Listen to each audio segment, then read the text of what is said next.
Glória a Deus. Vamos ler Mateus 4? Glória a Deus. Olha, já que vamos ler a palavra, vamos ficar de pé mais um pouquinho. Desculpa. Mateus, capítulo 4.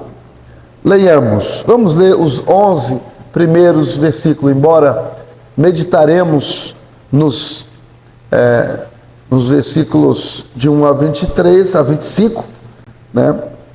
Mas vamos ler só até o 10, o 11. Então foi conduzido Jesus pelo Espírito ao deserto para ser tentado pelo diabo. E tendo jejuado 40 dias e 40 noites, depois teve fome. E chegando-se a ele o tentador, disse: Se tu és o Filho de Deus, manda que estas pedras se tornem em pães. Ele, porém, respondendo, disse: Está escrito, nem só de pão viverá o homem, mas de toda palavra que sai da boca de Deus. Então o diabo o transportou à cidade santa, e o colocou sobre o pináculo do templo, e disse-lhe: Se tu és o Filho de Deus, lança-te daqui abaixo, porque está escrito, aos seus anjos dará ordem a teu respeito, e tomar-te-ão nas mãos, para que nunca tropeces em alguma pedra. Disse-lhe Jesus: Também está escrito, não tentarás o Senhor teu Deus. Novamente o transportou o diabo a um monte alto, muito alto, e mostrou-lhes todos os reinos do mundo e a glória deles. E disse-lhe: Tudo isso te darei, se prostrado me adorares. Então disse-lhe Jesus: Vai-te, Satanás, porque está escrito, ao Senhor teu Deus adorarás, e só a Ele servirás. Então o diabo deixou, e eis que chegaram os anjos e o serviram. Amém. Glória a Deus. Podeis assentar, por gentileza. O tema da nossa reflexão bíblica nesta noite é aptos para cumprir o chamado são os que vencem as tentações. Vou repetir. Clarinha, Deus te abençoe. Aptos para cumprir o chamado são os que vencem as tentações. Apto para cumprir o chamado são os que vencem as tentações. Por quê? Quem não vence tentação não está apto para cumprir o chamado. E todo mundo passa por tentação, mas nem todos vencem. Portanto, nem todos estão aptos para cumprir o chamado. É por isso que aqui na região 5, nós vemos, mas são muitos os casos, meus irmãos, são muitos os casos. Tenho conversado com alguns irmãos que chegaram, que estão conosco, e outros que moram aqui na região e sabem, conhecem mais particularmente a vida de muitas pessoas, principalmente esses aventureiros que abrem, entre aspas, igrejas, irmão Cláudio. Rapaz, pessoas que às vezes são pessoas que abrem até com essas invenções aí, né? Pintam tudo de preto, às vezes à frente da igreja. Ô, companheiro, muito obrigado. É bonitona e às vezes tem até um louvor muito atraente, mas lá por trás o rapaz é um adúltero, né? Dá em cima das moças da igreja, tem amantes dentro da própria igreja. Você vai atrás, o terreno da igreja está no nome pessoal dele. Não é um e nem dois casos, aqui da região 5 que eu conheço, são vários casos assim. Porque você vai reunir na igreja, você vai chegar lá e falar: pastor, quero dar uma olhada na escritura da igreja. Você vai falar isso? Não vai, entendeu? Porque às vezes é constrangedor. Às vezes a igreja não tem reunião de membros, não tem assembleia, não tem estatuto, a igreja não tem estatuto, não tem ata, não funciona administrativamente corretamente. Tem o tesoureiro, mas o tesoureiro recebe, conta, passa tudo para o pastor e daí pronto. não tem mais nada, não tem uma comissão de contas que fiscaliza, sabe? E então, são pessoas, como é que essas pessoas são caloteiras dentro da igreja? Como é que elas vão vencer as tentações? Afinal, uma das tentações é o quê? É o dinheiro. É o dinheiro. Eu ouvi falar sobre as 3 barras. A barra de ouro, que diz que o que derruba os pastores são as 3 barras. A barra do dinheiro, que é a barra de ouro, né? A barra de ouro. A barra da saia, que são mulheres. Ou a barra da fama. O camarada quer ser famoso. E aí faz qualquer negócio com a igreja. Já viu alguém chegar para mim? Já aconteceu várias vezes aqui. Pastor, você não quer ficar com a igreja lá não? Eu passo para o senhor de porteira fechada. Tem tantos membros. Sério, rapaz, vem aqui na porta oferecer. Tem tantos membros, tem tantas cadeiras, tem ventilador, tem som. É só tocar.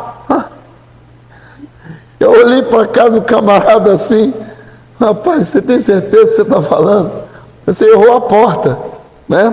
Então, meus queridos irmãos, aptos para cumprir o chamado são quem vence as tentações. Então devemos ter muito cuidado com onde nós vamos reunir, né?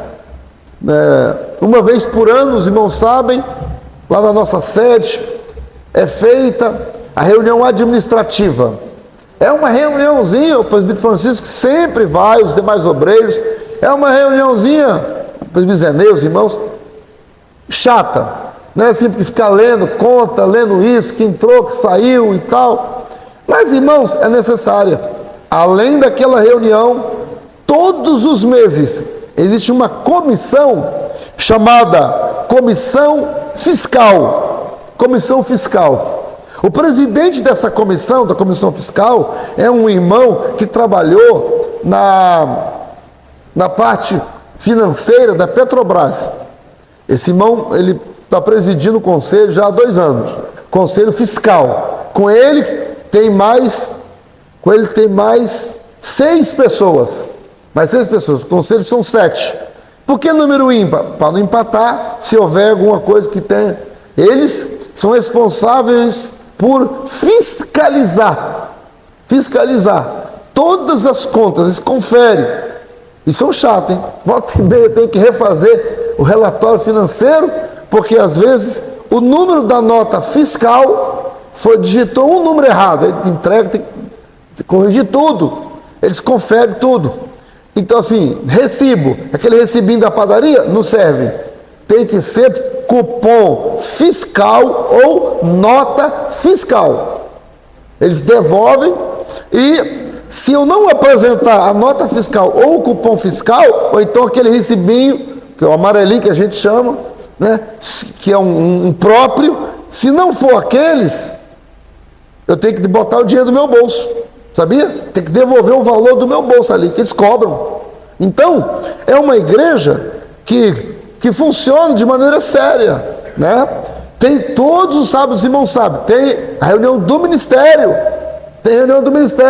e agora foi aprovado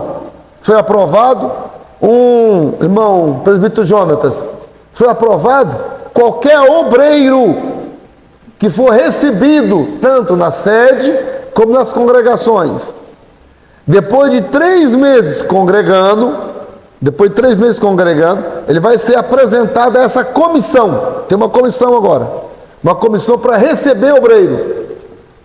E obreiros que for de segunda núpcia serão avaliados caso a caso. Vai avaliar caso a caso. Porque, por exemplo, um obreiro pode ser casado de segunda núpcia, mas a mulher, vamos botar assim, pirou o cabeção, botou chifre no rapaz, ele foi a vítima, e agora ele está divorciado, precisa casar de novo, mas não foi ele o causador do adultério. Entendeu, irmão? Então, isso aí é um caso. Agora, um outro caso é o camarada que já casou 3, 4 vezes, não pode ver um rabo de saia, chega na igreja, vai passar pela comissão. E o bom de passar pela comissão, sabe qual é? é que o pastor, ninguém vai dizer, pastor Waldo me aceitou na igreja dele. Não, não sou eu, é a comissão, irmão. Você entendeu? Me deixa livre. Pastor, a partir de quando isso vai ser posto em prática? Já é a partir do mês passado. Quem chegou antes do mês passado? Maravilha. Ou seja, quem chegou antes de julho. Quem chegou de julho para frente, tem que encaminhar essa comissão. Você entendeu? Para ser obreiro. Membros, avalia o dirigente. Membros da igreja, quem avalia é o dirigente. Agora, se for obreiro, diácono, presbítero, evangelista, pastor, vai ir para a comissão. Ó, irmão, vou ter que passar a comissão vai avaliar. Pastor, não vamos perder gente. Paciência, irmão. Mas a igreja é uma igreja séria. Os irmãos entendem? Amém? Amém. Então, amados irmãos, isso eu estou falando assim, aptos para cumprir o chamado são aqueles que vencem as tentações. Que todo mundo passa por algum tipo de tentação, mas nós precisamos vencê-las. Amém?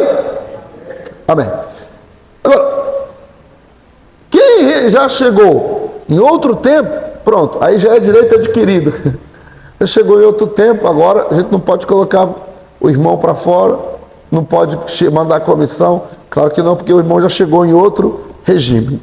Ok? Muito bem, vamos aqui dar uma olhada para esse texto de Mateus capítulo 4. Antes de eu entrar no capítulo 4, irmão Hércules, meu companheiro, ele me lembrou que na aula, na sexta-feira passada, eu ia trazer, irmão Valdivino, um esclarecimento sobre o reino de Deus e reino dos céus. Reino de Deus e reino do céu. A expressão reino dos céus só aparece em Mateus. E aparece 32 vezes. Reino dos céus. Só em Mateus, 32 vezes. Mas a expressão reino de Deus aparece em todo o Novo Testamento. Aparece 66 vezes. Das 66 vezes, 4 é em Mateus. 4 vezes aparece em Mateus. As outras vezes aparecem ao longo de todo o Novo Testamento. 14 vezes aparece em Marcos. Isso estou falando reino de Deus, né? Reino de Deus. Reino de Deus aparece em outras partes. Reino dos céus, só em Mateus. E reino de Deus aparece em Mateus e também ao longo do Novo Testamento. 14 vezes. 4 vezes em Mateus, reino de Deus.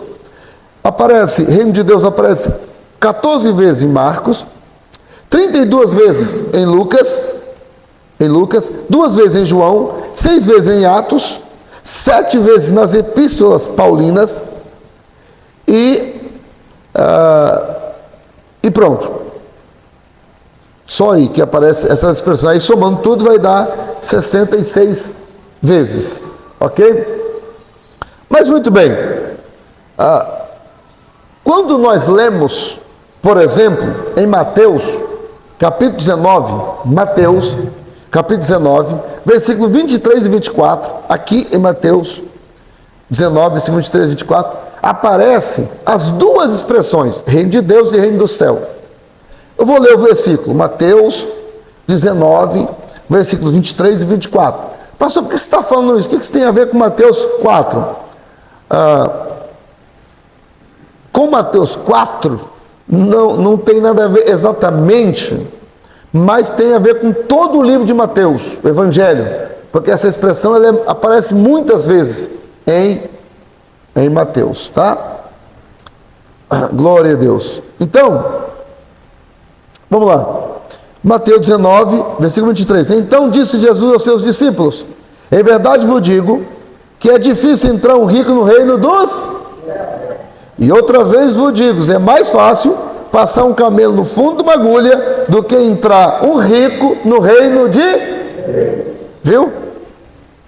Então aqui aparece a expressão reino do céu e reino de Deus em Mateus. Aqui, irmão Bruno, companheiro, alguns pensadores, alguns teólogos pensam que reino do céu, reino dos céus e reino de Deus é a mesma coisa, são sinônimos. Mas, para os dispensacionalistas, que somos nós acreditamos nós assembleanos, pentecostais, nós somos dispensacionalistas, nós acreditamos que é diferente. Tá? Para quem? Para que nas dispensações, na dispensação da inocência, na dispensação da consciência, do governo humano, patriarcal, da lei. Lembra? Da época da lei, falava, fulano está na lei. Não, agora estamos na graça. Quem é que fala aí? Estava na lei, agora está na graça. Dispensacionalistas. Quem acredita no milênio, no arrebatamento da igreja, antes do milênio? Então, nós que acreditamos nessas coisas, nós somos dispensacionalistas. Mas quem que são os dispensacionalistas que acreditam diferente? Que acreditam que reino de Deus e reino do céu não é sinônimo. Não é sinônimo. O quê? Já que não é sinônimo, como é que é? Por exemplo, vou citar um dos dispensacionalistas clássicos, né? Scofield. Mas não é só Scofield, não. Scofield, John Nelson Darby, Leios Sperry Schaeffer, ele fundador inclusive do seminário Dallas nos Estados Unidos. Ele também acredita que reino de Deus e reino do céu não é a mesma coisa. Charles Heater, já viu aquela Bíblia Charles Heater, Bíblia comentada? Ele também acredita que reino de Deus e reino do céu é diferente. E muitos outros pensadores, né? Acreditam. Então o que essas pessoas acreditam? Por exemplo, reino dos céus refere-se ao governo dos céus sobre a terra. É o governo dos céus, claro que Deus, né? Mas reino dos céus sobre a terra. E tem o aspecto visível. O reino dos céus é aquilo que se vê. Inclui tanto os verdadeiros súditos quanto os falsos. Por exemplo, a parábola do joio e do trigo. Então o reino dos céus inclui o joio e inclui o trigo. No reino do céu tem os dois. Isso aí é reino do céu. Reino do céu é aquilo que é visível na terra. E o reino de Deus? Reino de Deus refere-se ao domínio espiritual de Deus. Refere-se ao espírito. Por exemplo, refere-se ao reino interno, invisível, moral. Romanos 14, 17, por exemplo, está escrito assim: o reino de Deus é justiça, paz e alegria no Espírito Santo. Paulo falando, o reino de Deus é justiça, paz, alegria no Espírito Santo. Isso é visível? Você vê a paz? A paz é que cor? As pessoas simbolizam com a bandeira branca, mas isso é só um símbolo, não é verdade? Então, alegria é gorda, magra, ela é... Como é que é a alegria? Que cor tem a alegria? A justiça. Isso aqui são os aspectos interno do reino de Deus, o aspecto invisível, o aspecto moral. Então o reino de Deus, ele é moral, ele é invisível, ele é interno, abrange todos os que nascem de novo, em qualquer tempo e em qualquer lugar. Agora veja, a relação entre os dois, reino de Deus e reino do céu, que relação tem? Os dois reinos não são idênticos, mas sobrepõem-se. Tudo que faz parte do reino de Deus, novo nascimento, também está dentro do reino dos céus. Mas nem todo que está no reino do céu, visível, né, pertence ao reino de Deus. Por exemplo, Nem todo mundo que pertence ao reino do céu pertence ao reino de Deus. Porque o joio está no reino do céu, mas não pertence ao reino de Deus. O reino de Deus são todos os salvos.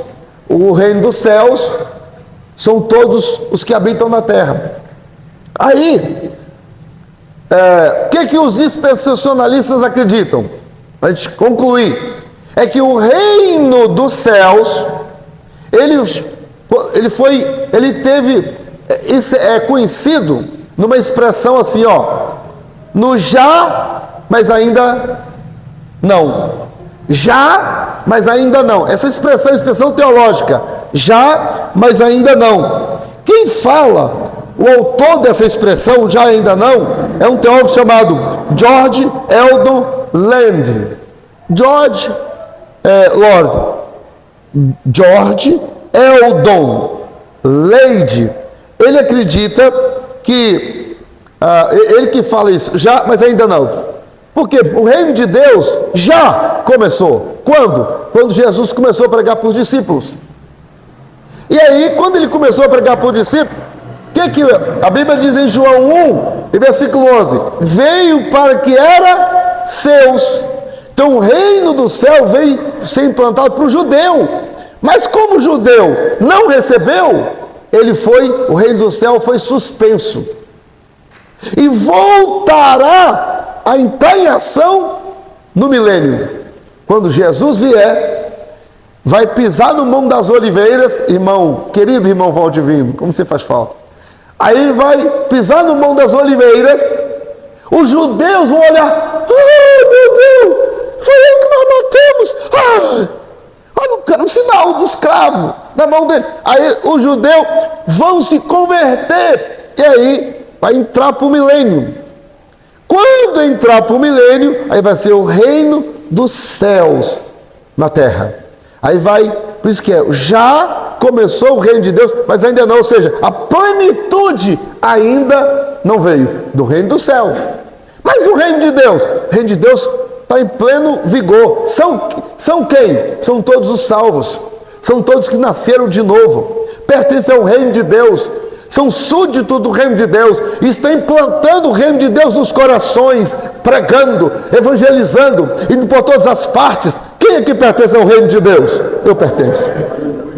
Agora, e no reino dos céus? No reino dos céus estão os joios, mas esse reino foi suspenso, e voltará na época do milênio. Deu para pegar aí mais ou menos o reino do céu, reino de Deus? Eu fiquei de dar uma palhinha, né?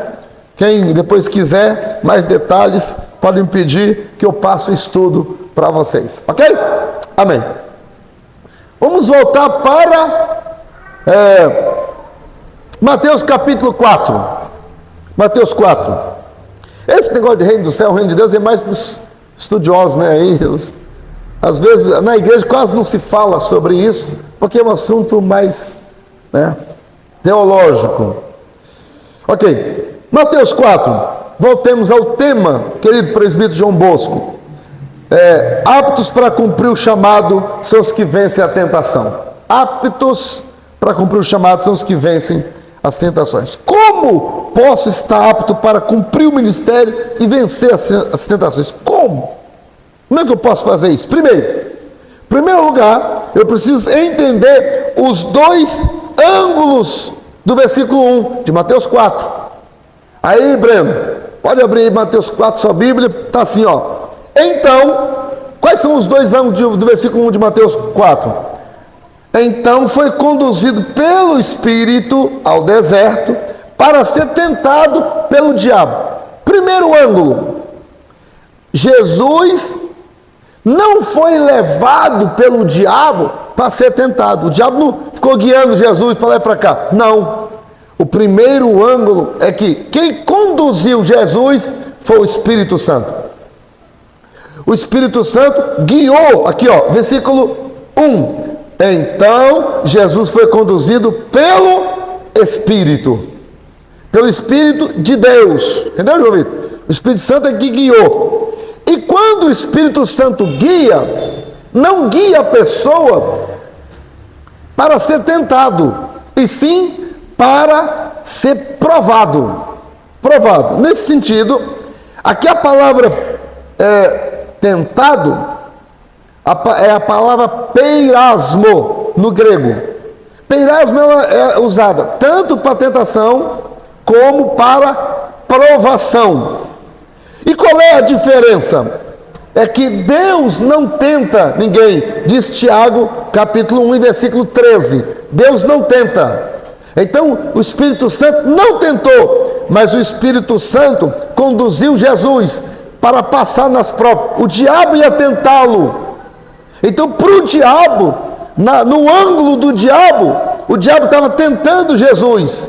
Mas no ângulo do Espírito Santo, o Espírito Santo estava guiando Jesus para passar nas provas, nos testes. Porque Jesus, ele era humano. Era humano. Então, o escritor aos Hebreus diz que em tudo foi tentado. Em tudo ele foi testado. Para que, como nós, irmão, pudéssemos vencer. Jesus, ele é o mediador da aliança. Jesus, ele, diz a Bíblia, para que ele pudesse ser perfeito, sumo sacerdote, intercessor. Então, tudo que você passa por tentação, Jesus passou, ele era humano. Jesus, ele foi tentado mesmo. Então, o que é tentação e o que é provação? Tentar é provocar a pessoa para ver se ela falha. É desejar que ela fale, que ela erre, que ela cometa falhas, delito. É trabalhar para ela cometer delito, falha. Isso aí é a tentação. Quem faz isso? O diabo. E provação? Provar é colocar em teste alguém quando se quer dar uma promoção, quando se quer honrar. E lembra que Jesus, depois que ele ressuscitou, o Filipenses, Paulo escrevendo aos Filipenses, capítulo 2, diz que Jesus, sendo em forma de Deus, não tem por usurpação ser igual a Deus, mas esvaziou-se de si mesmo, tomando a forma de servo, ser humano, e achando-se na forma de servo, humilhou-se até a morte e morte de cruz, ou seja, ele venceu lá na cruz, pelo que Deus o exaltou soberanamente, pelo que deu um nome que é sobre todo nome, o qual todo joelho vai ter que se dobrar diante dele e confessar que ele é o Senhor, para a glória de Deus o Pai. Então, mas para que Jesus estivesse num lugar, numa posição que todo joelho há de se dobrar diante dele, ele foi testado. Lembra que ele, no Monte das Oliveiras, perto da hora da crucificação, Tiago, ele fala assim: Pai, se possível, passa de mim este. Vocês estão conseguindo acompanhar? Sexta-feira é um dia que o pessoal está cansado, mas está dando para pegar aí? Amém? Então veja, eu estou falando aqui sobre os dois ângulos. Se você não abrir a Bíblia, você vai ficar bem voando. Mas se você estiver acompanhando na Bíblia, o versículo 1 diz assim, porque sempre tem uma pergunta. Olha o versículo de número,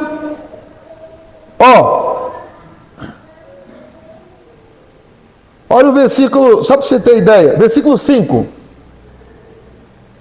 Então o diabo o transportou à cidade santa. Com essa expressão, transportou, parece que o diabo é que está guiando Jesus. Sim ou não? Não parece? Mas não é isso que está acontecendo. Quem está guiando Jesus é o Espírito Santo. E o diabo, isso aqui, lembra, Mateus é um relato, ele está contando, é uma narrativa, ele está contando uma história, como é que aconteceu. Então, no enredo de Mateus, ele usa essa expressão, que o diabo, como é que é? Transportou, mas na verdade não foi o diabo que transportou, porque logo no princípio fala que Jesus foi conduzido pelo Espírito Santo para o deserto, e depois dele ter jejuado 40 dias e 40 noites, Ele teve fome. Aqui tem uma discussão sobre a possibilidade de alguém, como é que alguém consegue jejuar 40 dias? Não é verdade? Então, tal como Moisés, que também jejuou 40 dias e 40 noites, sustentado por Deus, aqui trata-se de um sustento sobrenatural da parte de Deus, uma capacitação. Não trata-se de alguém que fez isso humanamente. Moisés ficou 40 dias no monte falando com Deus. E Moisés não era divino. Moisés não era divino, não. Moisés conseguiu ficar. Como? De uma maneira sobrenatural, sendo sustentado por Deus. Então, do jeito que Deus sustentou Moisés, que era homem, da mesma forma, Deus sustentou Jesus. E o que isso significa? Que quando Deus estiver te sustentando, você suportará coisas que homem nenhum suporta. Quando Deus estiver te sustentando, você enfrentará situações que homem, humanamente nenhum, conseguirá enfrentar. Ou os homens como entram em depressão, se desesperam, ficam loucos. Mas quando é sustentado pelo Espírito Santo, você vence o sobrenatural. O seu corpo aguenta, sua mente aguenta, seu psique aguenta, suas emoções aguentam, o que você nunca aguentaria.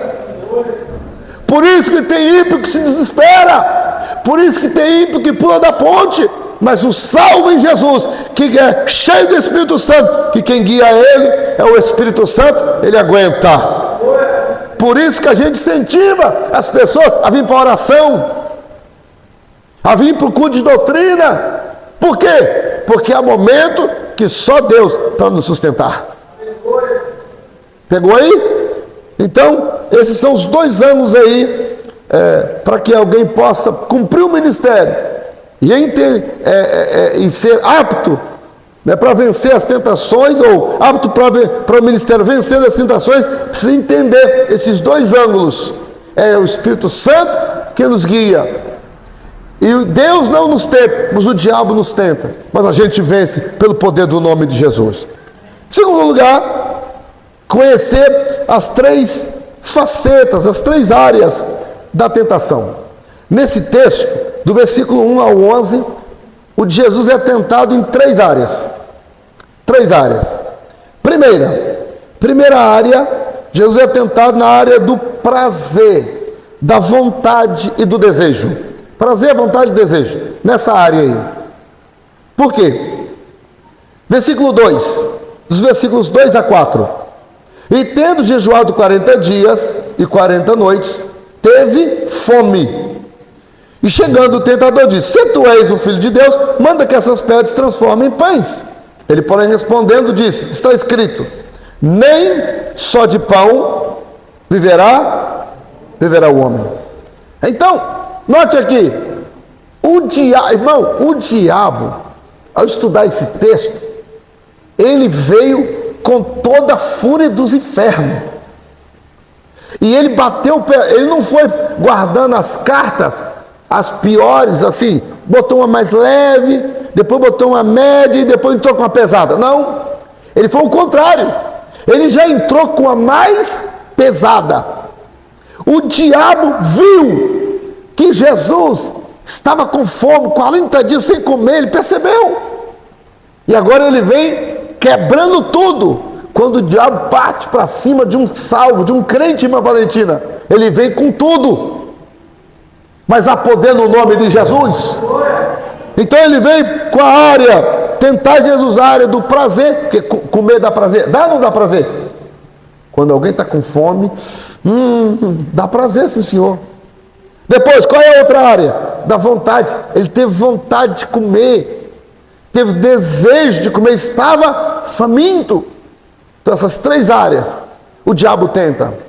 Cuidado com a área do prazer, cuidado com a área da vontade e dos desejos. A Bíblia chega a dizer A Bíblia diz, quer ver? Vamos dar uma olhadinha? Falando dessa questão. Romanos, capítulo 1. Olha. É Romanos? Não é Romanos nada. Quem falou Romanos aí? É Efésios, gente.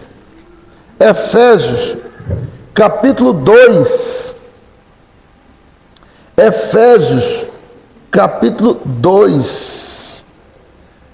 Versículo 1, 2 e 3.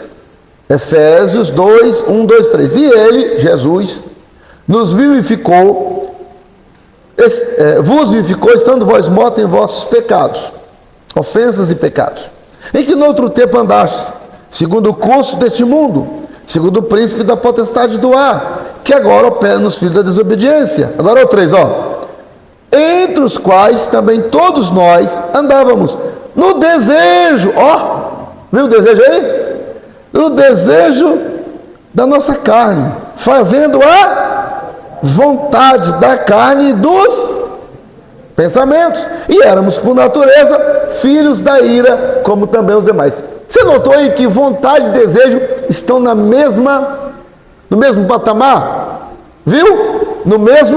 Na mesma vasilha, na mesma classificação da vontade da carne e dos pensamentos. Como é que o raio do diabo tenta alguém? Jogando um pensamento, provocando a vontade. A vontade, pensamento, vontade. E aí a pessoa, uma certa ocasião, aqui na Rodovia do Sol, uma determinada irmã, já com mais de 60 anos de idade, viúva, tranquila na dela, ela nem pensava em homem, esse negócio, nada disso. Mas um dito cujo aí da igreja não está mais entre nós não, o homem. E nem a irmã não está mais entre nós, os dois não estão mais entre nós. Mas um homem aqui da igreja começou a se engraçar com essa irmã. E começou a falar que ela era bonita. E começou, e tal. Irmãos, os hormônios começaram a funcionar, ela deu um sabão dele na hora, mas depois, em casa, aquilo começou a funcionar e ela começou a ser tentada. Ela me chamou na casa dela para orar por ela, que ela queria que Deus tirasse aquilo da mente dela, que ela estava perturbada. Que ela falou assim: pastor, eu já estou com vontade de pecar. Falou, olha só o que é pensamento, ele aciona a vontade. E isso pode se tornar uma tentação. E o diabo, é assim que ele tenta. Ele usa esse expediente. E o crente tem que saber como é que é. Então, para que você seja apto ao ministério, você tem que vencer a vontade dos pensamentos. Você tem que vencer o prazer. Você tem que vencer o desejo. Tem que vencer, em nome de Jesus. Amém? É a primeira área. A segunda área, mas falando dessa área ainda, aqui vale a pena salientar uma questão. Jesus fala assim: nem só de pão viverá o homem. Não? O homem não vive só de comer, não? Não. Comer coisas físicas. Tem a parte espiritual. É aí, companheiro, presbítero Francisco, é quando a pessoa fala assim: crente não se está na igreja não, todo dia não. É? Tá bom, então você não precisa de comer todo dia também não. Vamos deixar você sem comer arroz, tomar café, sem almoçar e sem jantar para você ver. Entendeu? Tal como você precisa de tomar café, almoçar e jantar, você precisa estar na casa do Senhor. Se não fosse preciso, a Bíblia não diria, em Hebreus, capítulo 10, versículo 25, o que está escrito lá? Não deixeis a vossa congregação, como é costume de algum. O que é congregação? Lugar de congregar. A pessoa não vem na ceia, a pessoa não vem nos domingos, a pessoa está sem se alimentar na igreja dela. Sabe por quê, meus irmãos? Porque todos nós temos o que Deus colocou na igreja, diz a palavra de Deus: pastores, A Bíblia diz lá em Jeremias: dá-vos-ei pastor que vos apacentem. Então, quem é o responsável pelo cardápio da igreja? É o pastor. Não é o crente que escolhe o cardápio. Sabe por quê? Quem escolhe o cardápio é o Espírito Santo. E quando você vem no culto, você não vem comer o que você quer, você vem comer o que Deus preparou para você. Aleluia. Cantarabachuri comanacandas nébia. O obreiro, o pastor responsável, ele passa a semana orando, jejuando, pedindo a Deus: Senhor, me dê a comida. Só sobre esse tema aqui, comida para o rebanho, eu falaria quase 1 hora. Em Coríntios, por exemplo, em 1 Coríntios está lá o texto: que os homens nos considerem como ministro de Cristo e dispenseiro dos mistérios de Deus. Sabe a palavra dispenseiro do grego? É oikonomos. Oikonomos é o governante da casa. O governante da casa, o dispenseiro, ele é responsável pelo cardápio dos filhos do Senhor, do patrão. A comida que é servida na casa, ele é o responsável pela saúde alimentar. Como se fosse o nutricionista da casa. Esse é o oikonomos. E a Bíblia está dizendo que o obreiro, o pastor, ele é o nutricionista da igreja. E Deus vai falar com quem? Com ele. Agora a pessoa que fica lá na internet: não, pastor, vamos ver mensagem na internet. Deixa de sabotar a sua própria alma, rapaz. Está parecendo criança que só quer comer açúcar. Não tem criança que só quer comer açúcar? Se for deixar a criança, não come salada. É ou não é verdade? Só quer comer biscoito. É ou não é? Eu tenho, irmão, nem filho, sei como é que é. Você quer botar carne e não quer comer carne vermelha, mas a carne tem ferro, não é assim? Os nutrientes necessários. Então, na igreja não é diferente. Não é só de pão que viverá o homem, mas de toda palavra. Não é que sai da boca do pastor, não é que sai da boca do cara da internet, é que sai da boca de Deus para você. Aleluia! E é na sua congregação, onde você serve a Deus. Por isso tem que servir a Deus numa igreja séria, porque lá tem nutrição do céu para a sua vida, para a sua alma. Eu estou sentindo Jesus na casa, irmão. Aleluia! Eu estou sentindo Jesus falando conosco. Então é por isso que a gente insiste, irmã Ju, para que as pessoas estejam no culto de doutrina, alimentando. Jesus falou: não é só de pão que viverá o homem, mas de toda palavra que vem de Deus. Irmã Clara, é desse jeito, presbítero Mateus. Então o homem, nós, ser humano, precisamos do alimento, irmão João Evangelista, do céu, alimentar nossa alma. E aqui eu encerro essa partezinha falando uma coisa: a sua saúde alimentar é medida por uma vez por mês que você vai na churrascaria Espeto de Prata? Não. A sua saúde alimentar, ela é medida pelo seu dia a dia, dia de semana, segunda a sexta. O que você come de segunda a sexta vai ditar a sua saúde. Inclusive os nutricionistas falam: ó, segura, no domingo assim, você, né, se você quiser sair um pouquinho e tal, não muito, não faz mal, uma vez por semana não tem problema. Agora, passou, retoma de novo. Entendeu? Retoma. Então o que eu quero dizer com isso? Que na igreja você conhece os crentes que têm saúde espiritual, é no culto da semana. Crente domingueiro tem saúde espiritual? Não. Vou repetir: crente domingueiro não tem saúde espiritual. É crente Nutella. É crente que não tem preparo físico, ó, barrigudo, gordo. Não aguenta uma corridinha. Não tem condicionamento físico, espiritual, mente falando. Sabe por quê? Porque não é nutrido na alimentação saudável. Só vem dia domingo. Domingo culto feito para alcançar o pecador, culto evangelístico. Sabia disso? Então, passe a vir na semana, se esforce. domingo na escola dominical, recebendo aquele alimento fresco do céu. Amém? Nem só de pão verá o homem, meu Deus. Ei, irmão Francisco, cadê a aguinha?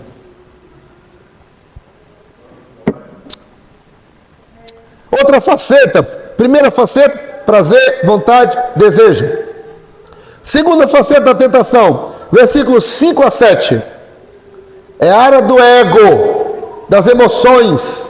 Versículo 5. Então o diabo transportou a cidade santa e colocou sobre o pináculo do templo. E disse, aqui, irmão, é com o diabo, como se fosse o Espírito Santo guiando Jesus, e o diabo fazendo assim, ó, vão. Aí Jesus olha para o Espírito Santo fala, pode ir. É como se fosse assim. O Espírito Santo fala, vai. Aí o Espírito Santo guiando Jesus, e o diabo convidando. E o Espírito Santo fala, não, o Espírito Santo permite, ele fala, vai. Aí ele vai lá no pináculo do templo, chega lá, o diabo fala, ó, pula lá daqui de cima, porque está escrito, os teus anjos darão ordem ao teu respeito para guardar você, para não acontecer nada contigo, né? Então, ó, para te livrar, versículo 5, né? Pináculo do templo. E disse, se tu és o filho de Deus, lança daqui abaixo, porque está escrito, estando ao teu respeito para te guardar e tal. Aqui tentou Jesus na área do ego, das emoções. Jesus falou assim, vou provar para esse camarada aqui que os anjos me guardam mesmo. Não tem gente assim? Que deixa, encheu. Outra coisa, o diabo aqui citou a Bíblia, ele citou o Salmo 91 e o versículo 11. Não é porque estão citando a Bíblia que é de Deus não, hein? Que o diabo também cita a Bíblia. Pastor, mas lá eles pregam a Bíblia. Prega? Fora do contexto. O diabo, ele é um péssimo intérprete. Ele distorce a palavra. Ontem mesmo, hein, Bruno? Eu estava conversando com uma mulher, né? Já ouvi, então acompanhou um pouco. Uma irmã, ela veio lá para a nossa sede, onde ela estava, intitularam ela de pastora. Aí ela chegou na sede e tal, mas só que no nosso campo nós não reconhecemos a mulher com esse título, né, de pastora. Ela fala, estou sofrendo muita humilhação aqui, as pessoas não me reconhecem. Aí eu falei para ela assim, eu penso que é uma covardia muito grande os pastores dar título, consagrar pessoas que não têm respaldo bíblico para isso. Aí depois, como não tem respaldo bíblico, quando a pessoa chega numa igreja bíblica, fica se queixando. Aí eu falei para ela, eu não sei qual que é pior, se é quem aceita as coisas que não tem respaldo bíblico, ou se é quem faz. Porque quem faz, coloca a pessoa na condição que onde ela vai, ela não é aceita. Por quê? Você não encontra na Bíblia uma mulher sendo ordenada pastora. Isso é antibíblico. As mulheres, elas têm espaço na igreja para trabalhar, para pregar, para evangelizar, sobem na tribuna, pregam, ensinam, cantam, profetizam. Não é proibido as irmãs fazerem isso. Agora, há coisas na Bíblia que estão determinadas por Deus. Quer achar ruim? Acha com Deus, fala com Ele. Entende? Então, irmãos, agora, o inimigo faz essas coisas distorcendo o contexto da igreja. Para quê? Para enfraquecer a igreja, enfraquecer a doutrina. E é isso. E aqui o diabo tenta nas áreas das emoções. Depois, a terceira área, posição, título, a área que ele tenta, versículo 8 a 11. Novamente o diabo o transportou ao monte alto e mostrou os reinos do mundo e a glória deles, e disse: tudo isso te darei, se prostrando me adorares. Então Jesus lhe disse: vai de Satanás, porque está escrito: ao Senhor teu Deus adorarás, só Ele servirá. Aqui Satanás falou assim: olha, eu te dou todos os títulos aí, a glória desse mundo, ó, o ego, a fama. Se você prostrar e me adorar, eu te dou tudo isso. Aplicando esses 11 versículos, né, nos nossos dias, sobre as questões das tentações, as áreas das tentações. Primeiro, o diabo não se afasta das pessoas que jejuam e oram. Vou repetir: o diabo não se afasta de pessoas que jejuam e oram. Tentou Jesus, depois de ter orado e jejuado 40 dias, meu amigo. Ele chegou para tentar. Está vendo? Então, o fato de você orar e jejuar, não pensa que você está isento de tentação. Não pense. Ele vai te tentar. Você vai vencer, mas ele vai tentar. Entendeu? Segundo, o diabo tenta em coisas pertinentes a cada pessoa, na fraqueza de cada um. No caso de Jesus, qual era a fraqueza nesse sentido? A fome. Estava jejuando, estava com fome. Era uma área sensível. Era uma área pertinente. Qual é a área que é pertinente? Em você, em mim, em nós? Uns é dinheiro. Tem gente que não consegue dar o dízimo nem a pancada. Se apega a essas coisas. O outro não pode ver um rabo de saia. O outro não pode ver uma brama gelada. Ou uma daquela que desce redondo. Entendeu? Quando vê aquele negócio russo assim, chega a dar água na boca. Entendeu?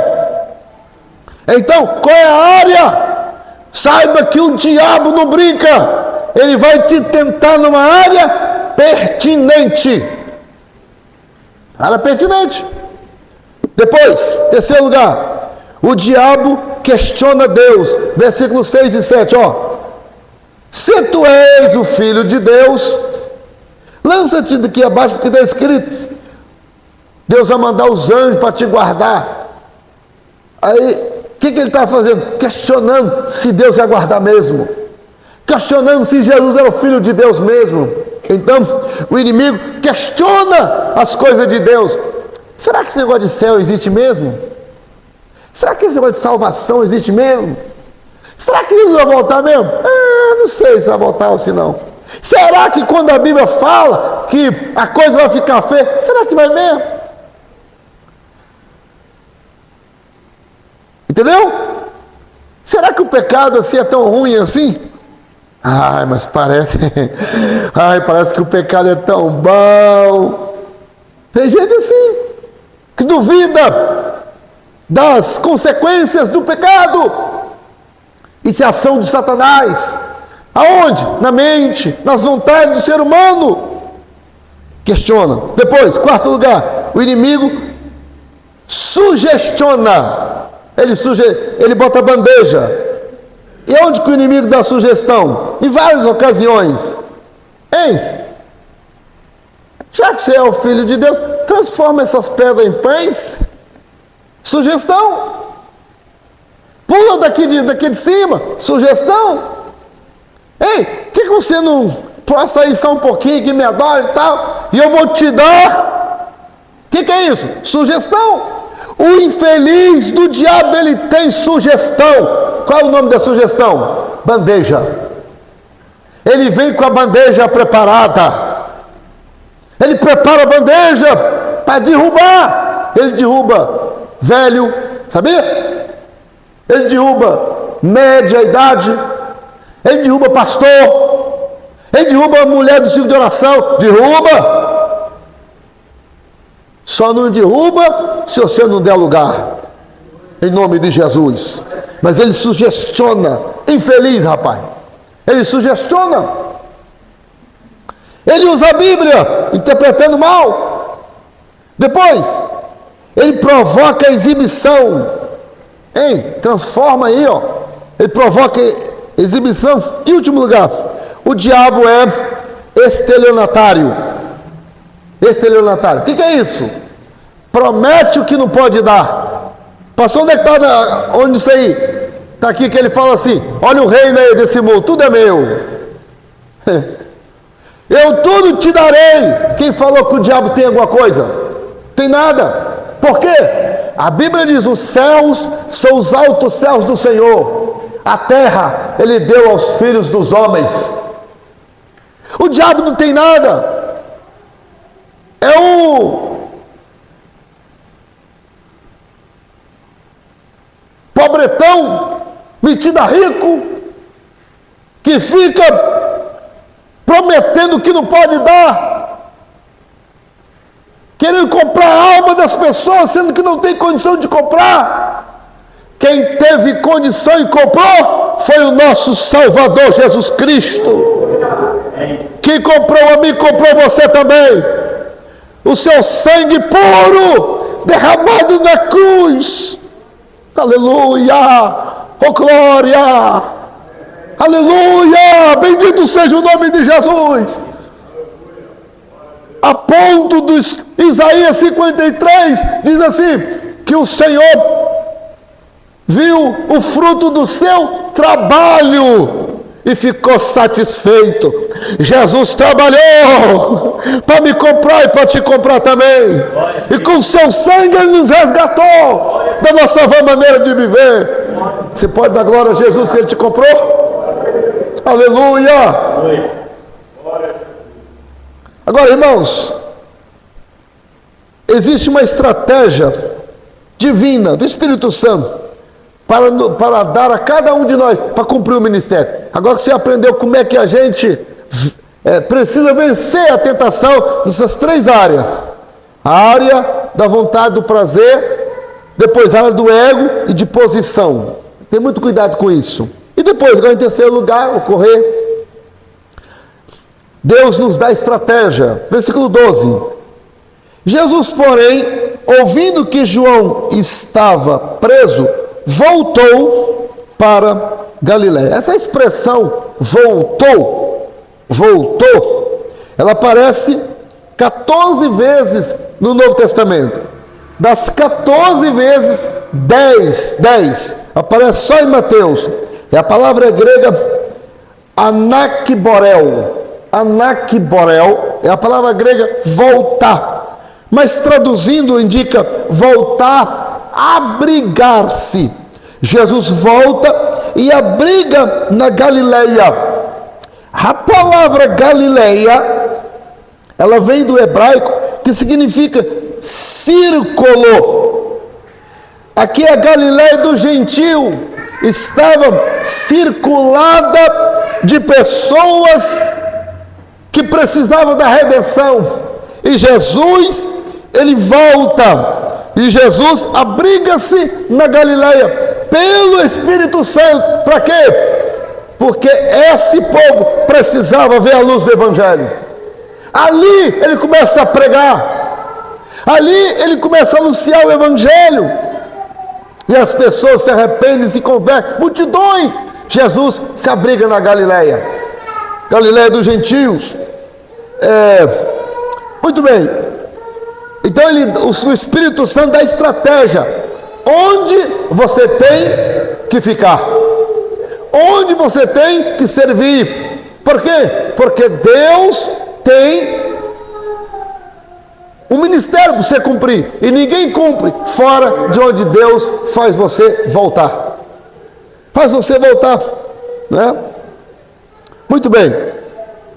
Outra questão que nós aprendemos aqui, versículo 13 agora: e deixando Nazaré, foi habitar em Cafarnaum, cidade marítima, nos confins de Zebulon e Naftali.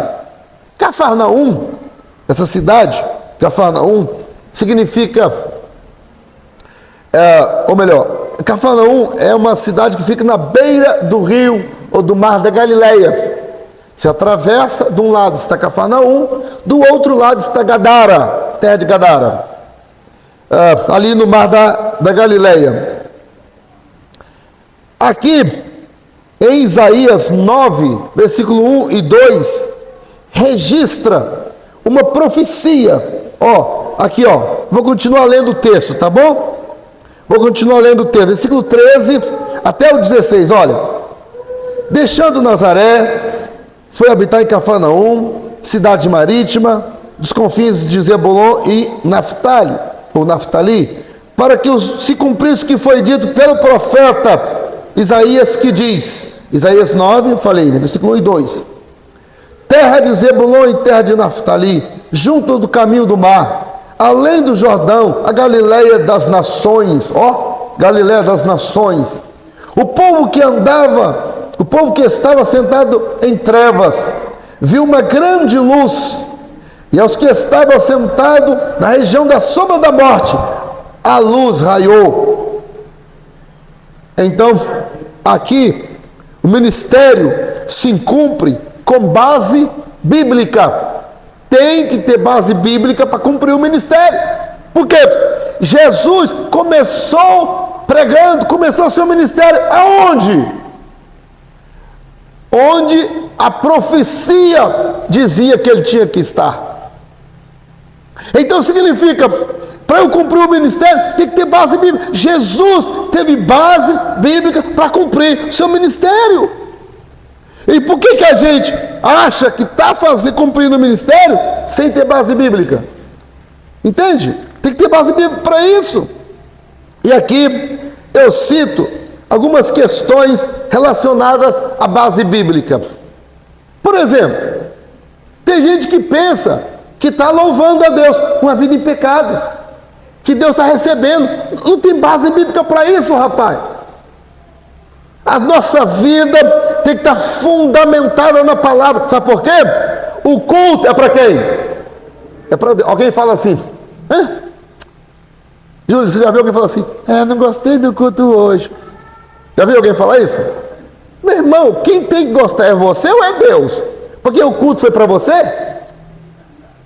O culto não foi para você, rapaz. O culto foi para Deus. Quem tem que gostar do culto é Deus, porque o culto foi para Ele. Concorda comigo? O culto não é para gente. O culto é para Deus. Ele é que tem que gostar. Aí, como é que Deus gosta do culto? Será que Deus gosta de alguém cantando? Já viu aquele texto que fala assim: esse povo me honra com os lábios, mas o coração está longe de mim. Tem gente que ressuscitou, e hoje vive no meu coração. Já viu? E Deus está olhando lá do céu. Entendeu? Deus está olhando. Está tudo certo aqui. Deus está olhando, Deus está.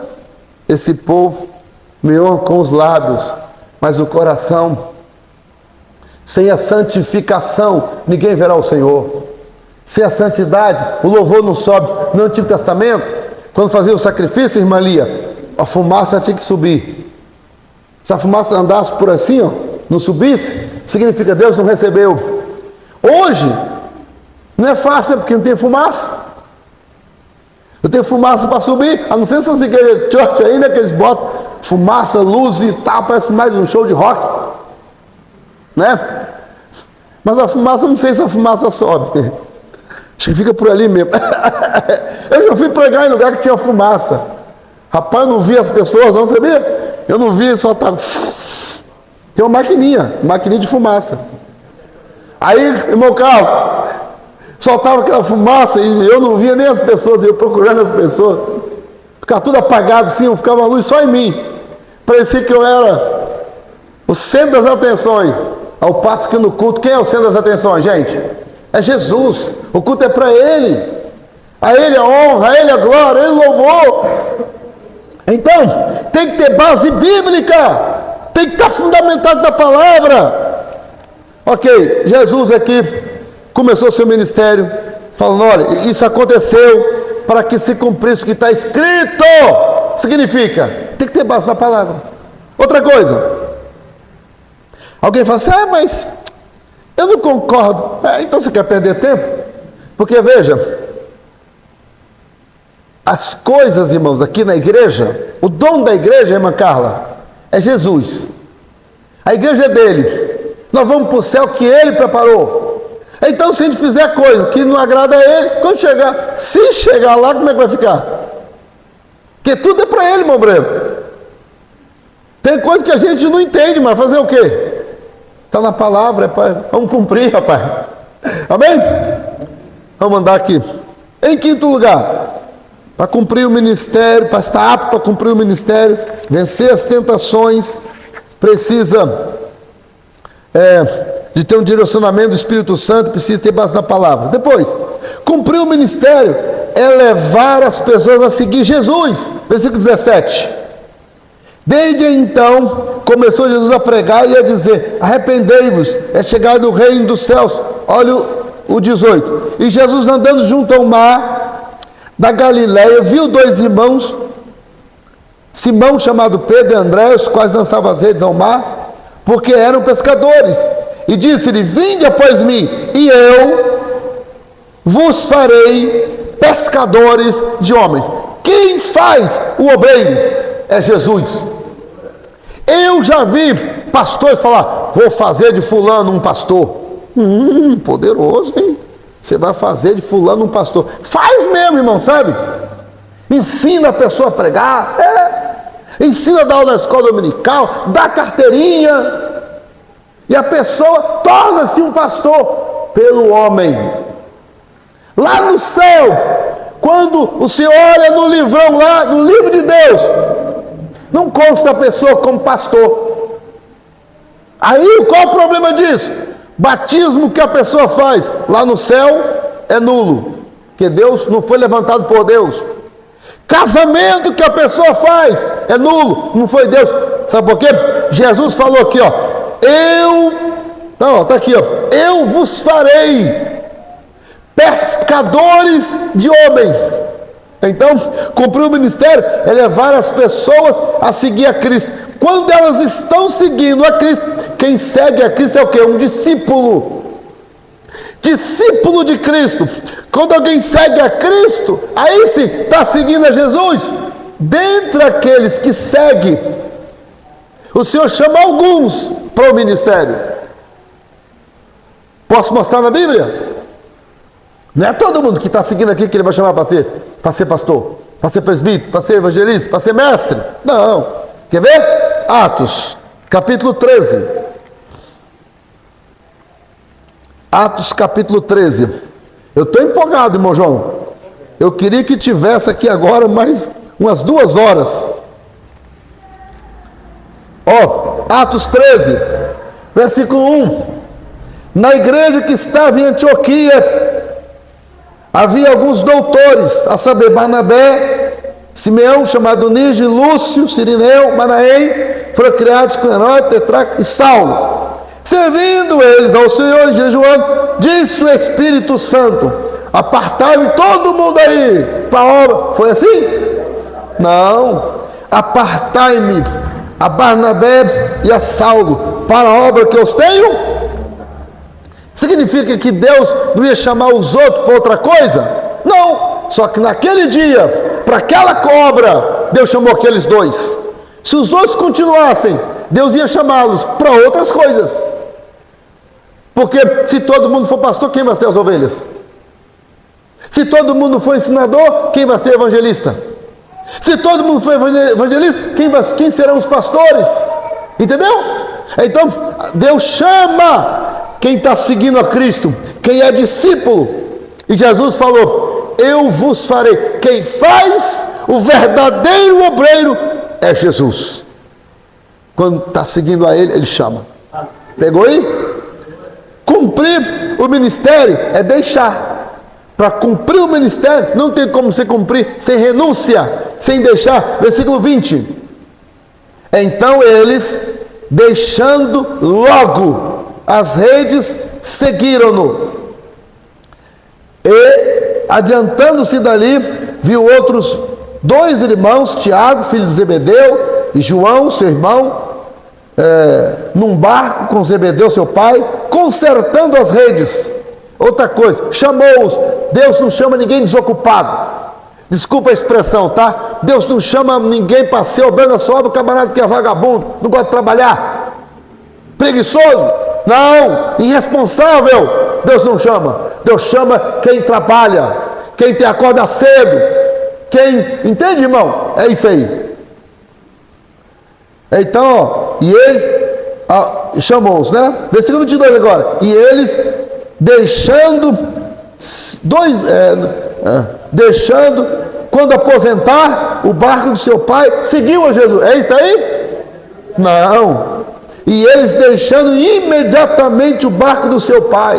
Tem gente que fala, quando eu aposentar, eu vou dar o resto do meu tempo para Deus. Quem falou que Deus quer o resto, rapaz? Deus quer agora. Deus nos chama hoje.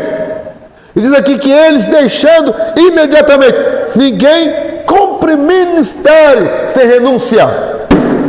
Ninguém cumpre ministério. Quer cumprir ministério? Vence as tentações. Renuncia. Segue a Cristo. Você vai ter sucesso. Amém? Cumprir ministério é buscar imitar o tríplice aspecto do ministério de Jesus. Cumprir o ministério é imitar o tríplice. Qual é o versículo 20? Versículo 20 está aqui, ó. Versículo 20? Versículo 20 nada. Cadê? Versículo 17. Desde então, Jesus começou a pregar. Primeiro aspecto do ministério de Jesus, ele pregava. Segundo aspecto, versículo 23 agora. E percorria Jesus toda a Galileia. Ele pregava e ele ensinava. Terceiro aspecto, pregando na sinagoga deles, né? E pregando nas sinagogas, pregando o evangelho do rei. E o que? Curando os enfermos. Então, Jesus pregava, ensinava e operava maravilha, curava. Tríplice aspecto. Nós devemos pregar o evangelho completo, assim, pregando, ensinando e orando para Deus fazer maravilhas, crendo nos dons espirituais. Senão o evangelho está incompleto. Está incompleto. Tem essas igrejas tradicionais, falam sem medo de errar. O evangelho incompleto. Está incompleto. Prova na Bíblia. É só você olhar para Marcos 16, versículo 15, e por todo mundo pegar o evangelho. A toda criatura, quem crê for batizado será salvo, quem não crê será condenado. E estes sinais seguirão, no futuro. Os que crerem em meu nome expulsarão o demônio, falarão novas línguas, pegarão em serpente, e quando beberem alguma coisa mortífera, não lhes fará dano algum, e imporão as mãos sobre os enfermos, os curarão. Você já foi numa igreja tradicional? Eu já fui. Eu tenho muitos parentes que são de igrejas tradicionais. Eu tenho tios que são pastores, igreja tradicional. Se alguém estiver doente, ele fala assim: igreja, vamos fazer uma oração. Não tem imposição das mãos. Não tem isso não. É proibido. Igreja tradicional é proibido impor as mãos. Que eles falam que isso é coisa de pentecostal. Será que isso é coisa de pentecostal, irmão? Isso é coisa da Bíblia. Jesus falou: imporão as mãos sobre os enfermos. A Bíblia diz: falarão novas línguas. É bíblico, é o evangelho completo. Amém? Então, meus amados, agora veja, quando fazemos isso, olha só o que acontece, versículo 23, né? Percorria Jesus toda a Galileia, ensinando nas sinagogas, pregando o evangelho do reino, curando todas as enfermidades e moléstias entre o povo. Eu já preguei aqui, falei sobre moléstia e enfermidade. Tem diferença. Sabe qual é, Bruno? Enfermidade é uma doença que pega no crente, é uma enfermidade normal. Por exemplo, uma gripe, uma febre, uma pneumonia, é coisa natural. Agora, moléstia é de origem maligna, uma obra da macumbaria que fez a pessoa ficar doente. Aí é moléstia. Tem a ver com obra, porque tem o espírito da enfermidade por detrás. Moléstia. Aí versículo 24, e a sua fama corria por toda a Síria, e traziam-lhe todos que precisavam, cometidos de várias enfermidades e tormentos, os endemoniados e lunáticos e os paralíticos, e ele os curava, e seguia-o uma grande multidão da Galileia, de Decápolis, de Jerusalém, da Judeia, da além do Jordão, uma grande multidão. O que é isso? Quando cumprimos o ministério no tríplice aspecto, pregando, ensinando, porque ensinar é isso que estamos fazendo hoje, é dando firmeza. Quando fazemos isso, aí vai juntar uma multidão. Sabe o que é que dá crescimento à igreja? Não é pintar a parede de preto, é pregar o evangelho verdadeiro, é orar para Jesus curar os enfermos, expulsar demônio, operar milagres na igreja. Aleluia! É, presbítero Francisco, é por isso que a cada manhã o senhor está aqui orando para que Jesus venha sacudir essa igreja, meu Cláudio. A gente não consegue, irmã Maria, terminar o culto. É o poder de Deus na igreja. E no mais, que Deus em Cristo fale mais e melhor em nossos corações. Amém? Agora, na próxima quinta-feira, vamos entrar na próxima sexta, nas bem-aventuranças. Aí, irmão, aí o circo vai apertar, irmão Bruno. Mas nós estamos aqui, é pela palavra. Amém? Deus nos abençoe em nome de Jesus.